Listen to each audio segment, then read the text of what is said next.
আজকের ম্যাচে খুঁজে পাওয়া গেছে এক নিরাপদ হাত, যে হাতে ক্যাচ গেলে আর মিস হয়নি। বিরল কীর্তি, একেবারে বিশ্ব রেকর্ড। তানজিদ হাসান তামিম এক ম্যাচেই 5 ক্যাচ।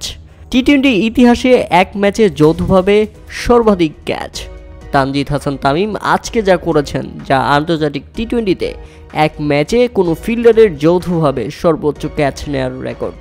তবে পূর্ণ সদস্যের দেশগুলোর ক্রিকেটারদের মধ্যে এক ম্যাচে 5 ক্যাচ নেওয়ার ঘটনা এবারই প্রথম, তাও সেটা বাংলাদেশের তানজিদ তামিমের হাত ধরে।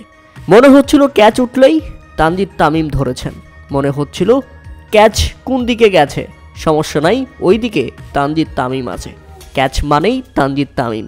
আজকের ম্যাচটা আয়ারল্যান্ডের বিপক্ষে দারুণ হয়েছে বাংলাদেশের। বিরল এই কীর্তির জন্য তানজিদ তামিমকে অভিনন্দন। সামনে টি-20 বিশ্বকাপ, বাংলাদেশ এমনিতেই ক্যাচ নিয়ে দারুণ সমালোচনার মধ্যে পড়ে, তাতে ক্যাচ নিয়ে যখন হয়ে যায় এক বিরল রেকর্ড, সেটা বাংলাদেশি ক্রিকেট সমর্থকদের জন্য ভালো লাগার বিষয়।